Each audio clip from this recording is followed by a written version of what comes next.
It's funky, it's groovy, it's Stab in the Twilight by Knife and Easy. It's getting pretty late. This might be your last break for the night, so try to enjoy it. Give me a buzz when you want to go back on air. Let's roll. You got it. We've got another call coming through, too. Welcome back to 189.16, The Scream. I believe we have another caller on the line. How are you tonight, caller? Forrest, man. Hey, it's Roller Ricky. Good to hear from you again. How you holding up after everything? Is Maxie okay? Maxie is a little fightery, man. I just know he's gonna pull through. I think our roller show might be canceled tomorrow, though. I'm sorry again about how that went. Is there anything else we can help you with, Ricky? Actually, I think I have some info that might help you. Oh? What's that? You see, man, me and Jason know each other. You know each other? Yeah, we went to Gallows High and played on the football team together. He was a gnarly offensive linesman, and I was our star wide receiver. Runner Ricky, they called me. All right, and what does that have to do with tonight? Well, because George, the guy who drowned, he was on our team too. Keep talking. What happened? We had our first team party on the night he drowned. He seemed like such a good dude. Ricky, were you there when George drowned?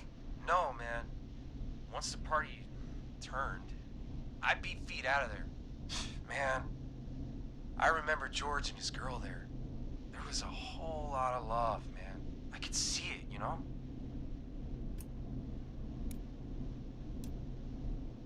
Ricky, listen, this is very important. I need to know everything about her. I didn't really know her before, or see her after that. I never even got her name, man. I just remember he called her Bean.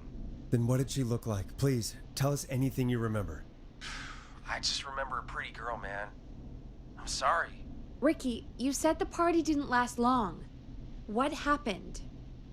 We were just having a good time, and then the next thing I knew, everyone was running for their life.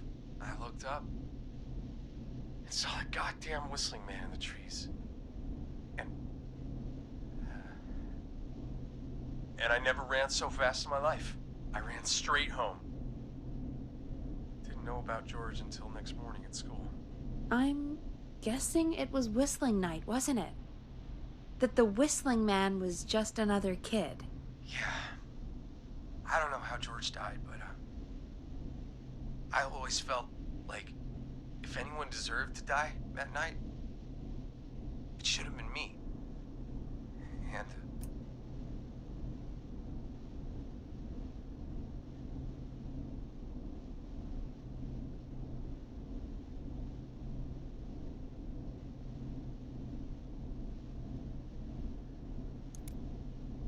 Ricky, it wasn't your fault. You're not a bad person. I know that now, man. It took a long time to learn, but yeah, just thought I'd tell you all what I know. Thank you, Ricky. This helps. Thank you. You got it, man. Anyway, I think it's time for me and Maxie to free up your phone lines. Night, Ricky. All right, folks. Looks like we got a new lead in the case. If anyone has any info about this mysterious being, please call in. If she was George's girlfriend back then, she's probably in her mid to late 30s now. Huh. Oh, we have another call coming in, but hang on. What's up, Peggy?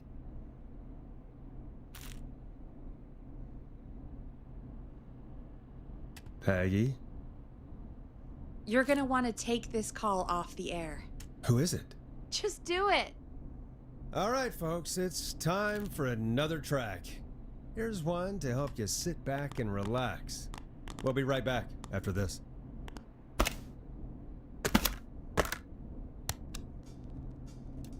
You're gonna love this next track. I hope this is good news, Peggy. Who have we got? Find out for yourself on line 1. Hello? Forrest! I'm glad I got back through to you. Sounds like it's been a busy night, huh?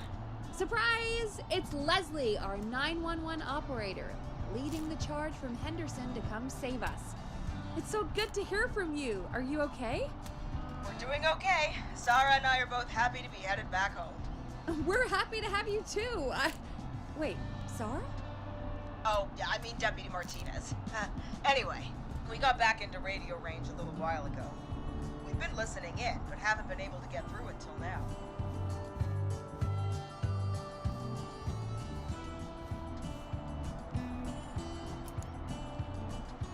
Ever since you found Sheriff Matthews, it's only gotten worse. It's been a long night. Well, it shouldn't be too much longer now. I'm glad I got through to you. I wanted to let you all know what's going on. I made it to Henderson. Turns out somebody had cut the phone lines, and they had no idea what was happening. After I told them, well, their sheriff sent a goddamn squad back with me to stop this. That's great news. That's crazy about the phone lines, though. Do you think the Whistling Man cut them? I'm guessing so. I don't know how the Whistling Man did it. But that doesn't matter right now. Listen, we're coming in hot, but we need your help. I know Gallows Creek isn't a big town, but if we don't know where the Whistling Man is, we can't get him. Her. That's where you come in.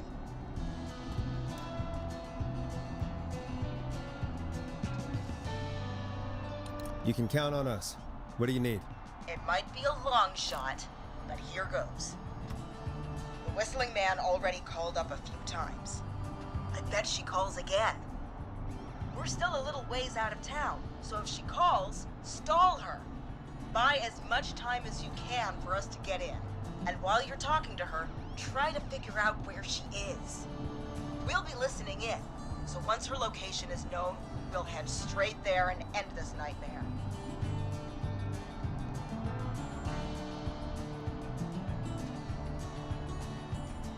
I'll do my best. I know you will. Heck, I can see the headlines now. Forrest Nash's interview of a lifetime.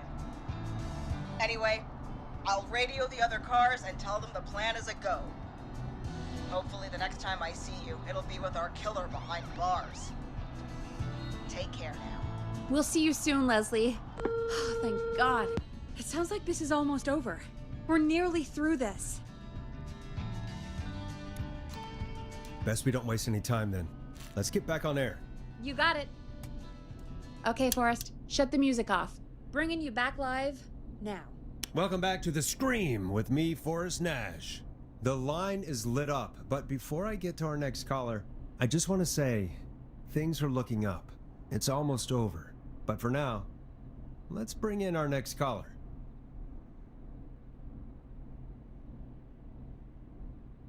Evening, caller. This is Forrest Nash. Hello, Forrest. This is John Hedges. I'm here with Casey. I wanted to give you an update on Jason. John, is he gonna be okay? He's a fighter. He'll be fine. We've got him stabilized and resting in a bed. We're preparing to move him to the hospital. Thank you so much. If you hadn't been there, then... God, I don't even want to think about what would have happened. Of course, Casey. We're just happy he's okay. John, Casey, you two did all the work. Tell Jason to get well soon from us, whenever he's up for it. Well, why don't you tell him yourself? Is this Forrest? Jason, we meet at last. It's good to hear you, Jason. How are you? Oh, well, you know. I've got a hole in my stomach, and there's a knife in my leg, but John gave me something to take the edge off. So, I might feel even better than either of you. Oh. Take it easy until you get to St. Gabriel's. I will. But, before that, I needed to call you. I'm guessing the Whistling Man is still out there?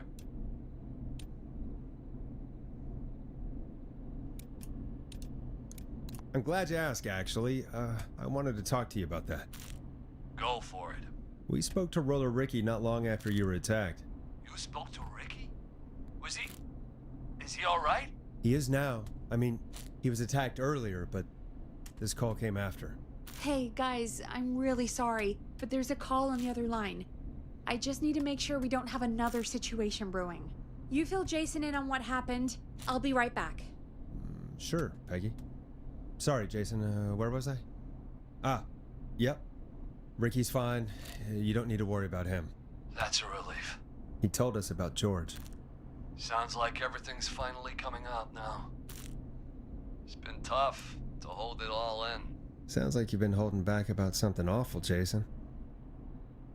I'm part of the reason my best friend is dead, Forrest. And the few who knew about it said if I ever said anything, I'd find myself in jail. For a long time. It was hell. And then the town just moved on. Like he'd never existed. What happened that night? I went along with the stupid prank, that's what. Whistling night. Some of the guys on the football team had an idea for a way we could haze the newcomers. We decided to plan a party in the woods and have the Whistling Man crash it. It was stupid. We each had a role. I was the stabbed friend. At the party that night, I left the group for a second, met our Whistling Man, pretended to get stabbed in front of everyone, started an almighty panic. Those screams. That was the last time I saw or heard George alive. How did George die, Jason? I don't know. I was playing dead. But when I heard her scream... Ricky mentioned a girl named Bean. Is that who you mean? Bean? Oh yeah. I guess George did call her that. Yeah. He called her Bean. I heard her again tonight, Forrest. Her name was... What? What happened? Are we still on air? No, we're not. Seems like the power is completely gone. How do we get it back on? I don't, we can use the emergency generator down in the basement. Reggie picked it up a while ago, in case we ever needed to do an emergency broadcast. An emergency broadcast? Emergency? You know, nuclear war, alien attack, broadcasting a serial killer's location to the cops so we can end this nightmare. Fair point. It's in the storage area, in the far back corner, up on the wall. You might have spotted it earlier when you were digging around for all those tapes. It'll have a big red button. Just press that. I'll see you when you're back.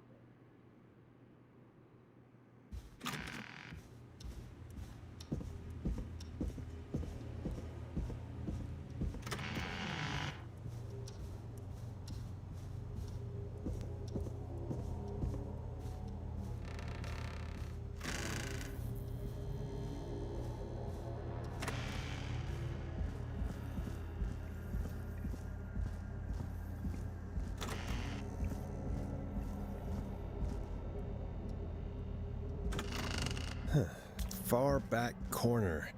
Why is this station so big?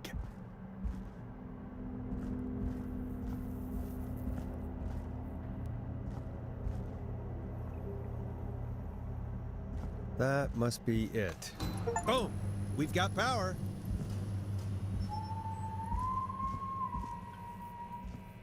The Whistling Man. I need to warn Peggy.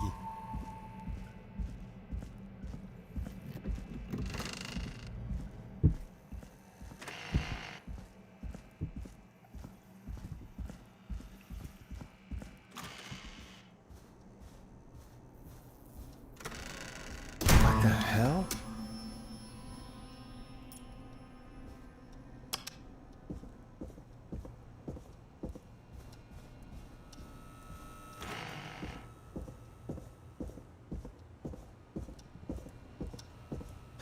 Oh no. Peggy, where'd you go?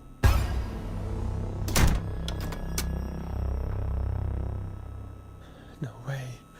This can't be happening.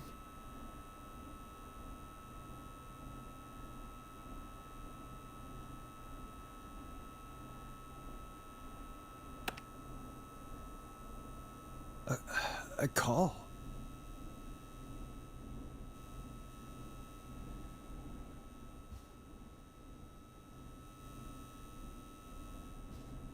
Did Dawn press the Peggy button? Did she want me to hit it on my end?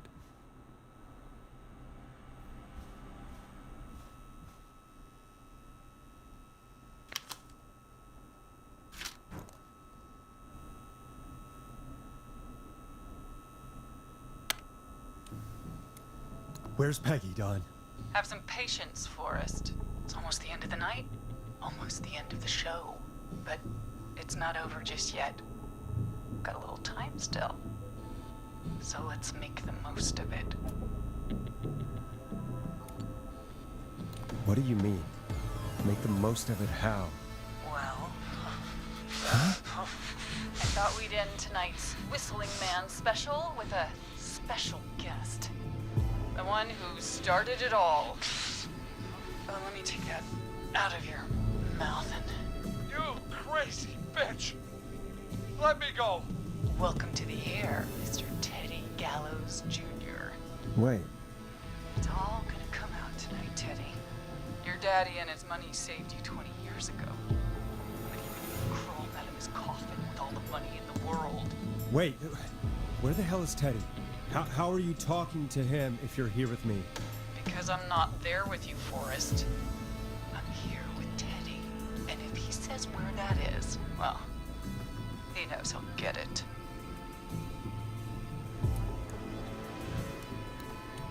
Wait, then who am I looking at? Forrest Nash, let me introduce you and all of Gallows Creek to my boy, Henry Barrow.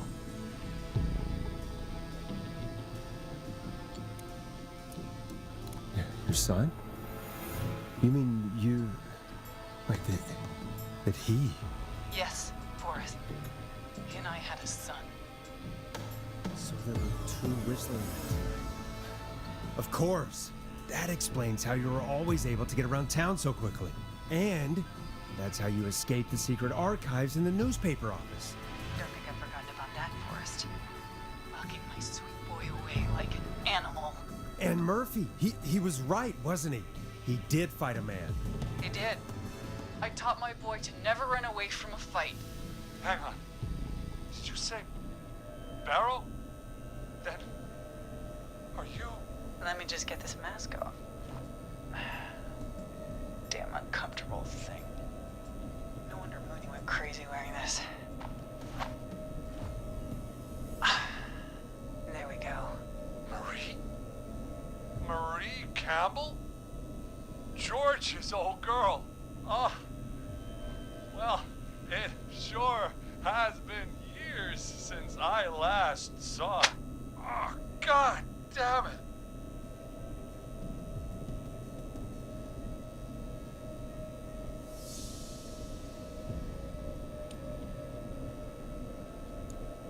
Where are you going with all of this? Everyone's gonna know now what Teddy did.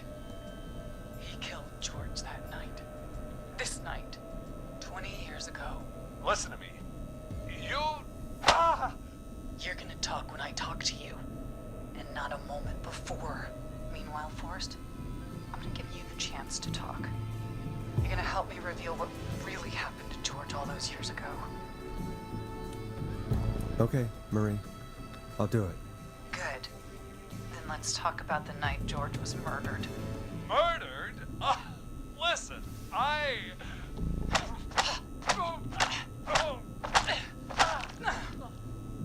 said you speak when you're spoken to. Now, I know you've done some good work tonight in piecing together what happened to George 20 years ago, and that's why I want you to interview us. Interview you? All right. I can do that. Thank you. I want you to help me and Teddy tell the story, Forrest. Do a good job. And hell, you might be the only one to leave here alive.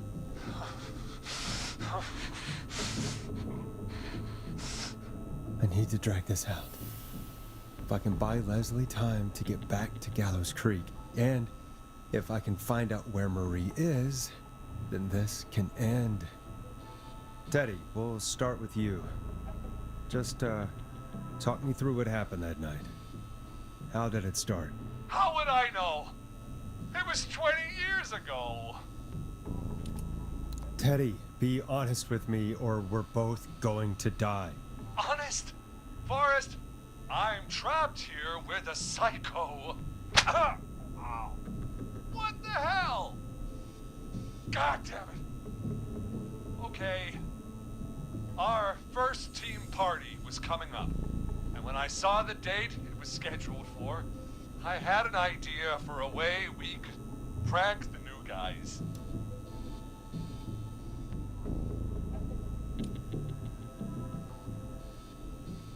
I understand that kids in Gallows Creek know tonight as Whistling Night. I'm guessing that's what you mean? Well, we didn't have a name for it then. It was just the night that Mooney went missing. But Whistling Night is what they'd call it later. Wait. You mean this was the first Whistling Night? Keep talking, Teddy. We went up near Whistling Point. God, who was there? Me, Jason, and George, of course. But George didn't come alone. He brought Marie. And Roller Ricky, he was there too, wasn't Yes, Ricky was there too. Runner Ricky, our wide receiver. I helped him off the bottle, you know. Because I'm a decent man. he? Is that so? Yes, it is. He came apart one day. Some people do. He had some issues. Wasn't stable. I didn't want him to hurt his chances in life. So, I helped him keep himself together. You were afraid he would talk about that night, weren't you? Keep talking. About midway through the night, we put the prank into action. We looked up at the trees and saw Jason there. Bloody, like he'd just been stabbed. And the Whistling Man. Screaming. George and I and Ricky, we got left behind. But Ricky was in on it too. I know he was. He and Teddy were as close as anybody. Teddy must have told him the plan. Did you ask Ricky if he knew or not? I didn't see any reason to. Why? Because Ricky phoned up earlier. He didn't know anything about it, Marie. What? He had no idea what was happening. He said he was as terrified as anybody. Isn't that right, Teddy? You didn't tell him, did you? Ricky never could keep his mouth shut. If we told him, he would have given everything away. But well, it doesn't matter. He didn't open his mouth enough to tell anybody about it afterwards. He's still guilty. It was just a stupid prank. How can you still say it was just a prank? Oh, come on. Oh, God damn it. You made George think Jason had been murdered. He thought his best friend was dead. And so tonight you stabbed him for real? It's the role he wanted to play. Jason's still alive, Marie. He was with a friend. We talked her through how to stop the bleeding and got him professional help just in time. Oh. Well, shame he didn't have the good sense to die earlier. He's gonna regret that. Enough about him. Me and George took off running, but somehow we got separated in the woods. I ended up near the bottom of Whistling Point, and when I noticed George wasn't with me, I panicked. And then, I don't know how he snuck up on me, but the Whistling Man grabs me. I scream, and he starts laughing, telling me it's just a joke. I could stall for time here. How did you feel in that moment? I felt like nothing was real. I felt small, confused, and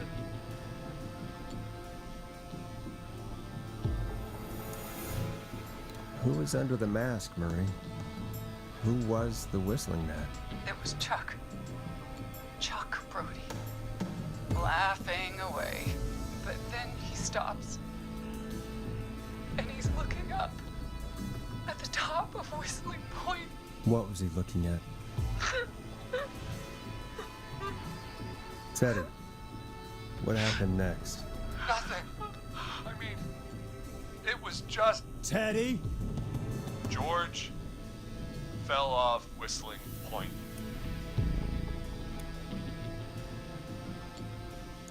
How do you know what happened? I saw it. You pushed him. You were up there.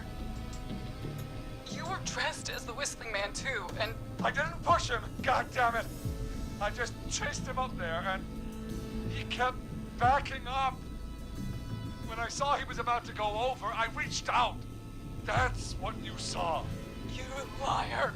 It's not my fault. He didn't know it was a joke. If he'd had any brains, he would have realized. Ugh. You bitch. No one's going to believe this. After all you did. If she's lying, why the cover-up? My future was at stake, Nash. You know what it's like. People like us are bred for bigger things. I'm going to be the mayor of this town, Forrest. And then governor. And then, who knows? What happened that night was tragic. It should never have happened. But it was a mistake. It was just a stupid joke gone wrong. So my father sent Clive out to clean it up. Why should a blip ruin my future?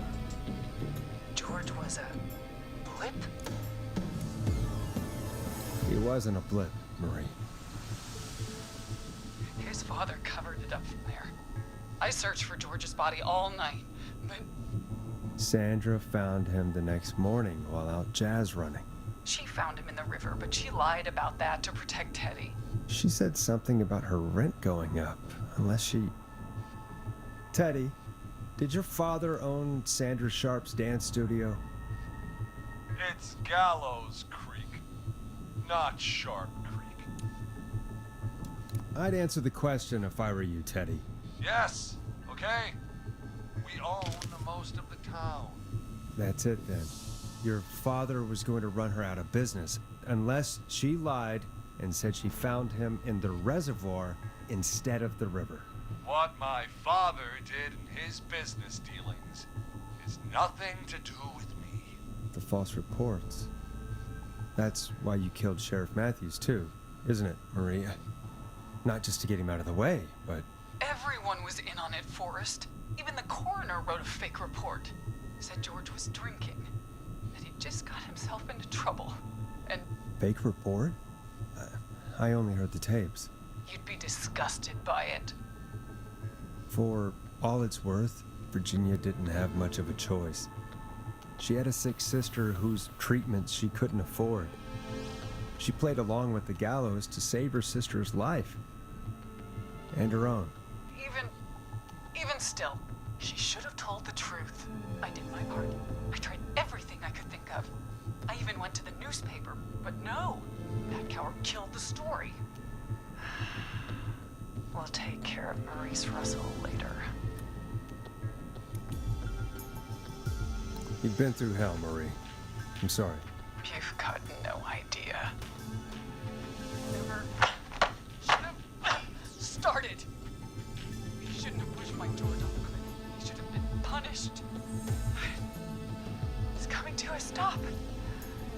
At least for now. Here, where George and I first met, before he joined your football team. But right after he shot the winning throw. Wait a sec.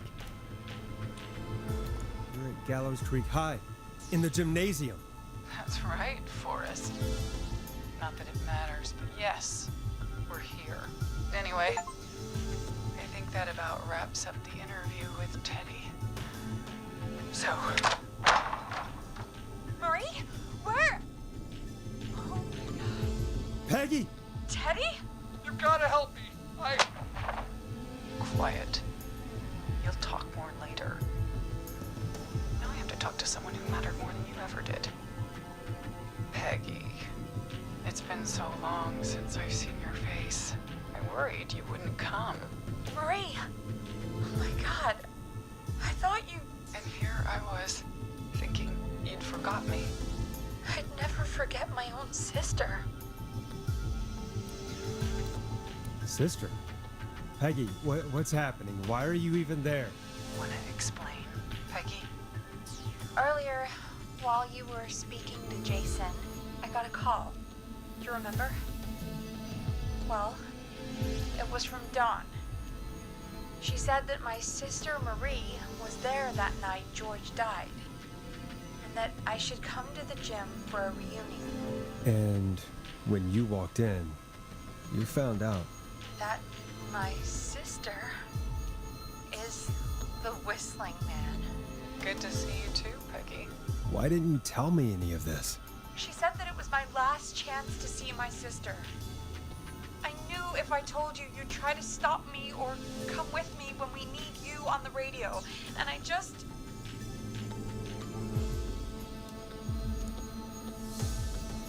You should have said something. You should have told me. I know, okay? I should have. But I didn't imagine this situation then, so just... What happened to you, Marie? You just disappeared one day. Disappeared? I was thrown out, Peggy. I begged Mom and Dad to do something about what happened that night. But did they care? No. They told me to stay quiet. They only cared when they learned I'd been with George. And...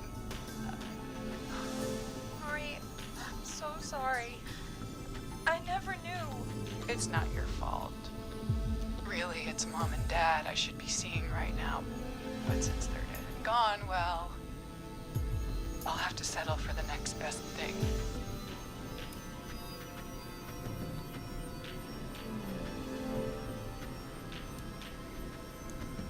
Next best thing? Do you mean? Someone has to pay for what they did. Marie, please. Mom and Dad are gone, Peggy. Besides, you forgot me. Just like the rest. You forgot. Marie, Peggy never forgot about you. Keep your mouth shut. She kept a card from you. She kept it here on her desk. What card? The card you made me for my 8th birthday. What does it say then? Happy birthday, Peg. Now you're great and 8. Love, M. I... Henderson police! Freeze!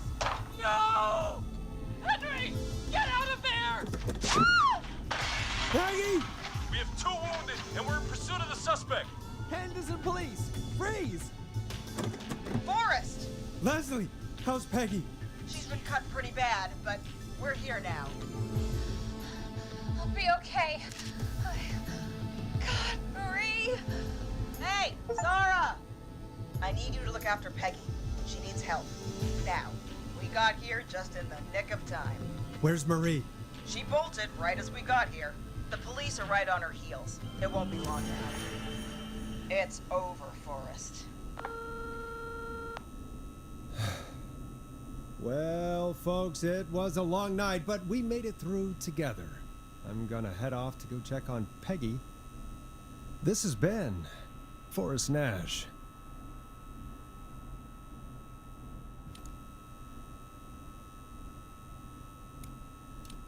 And it's been a scream.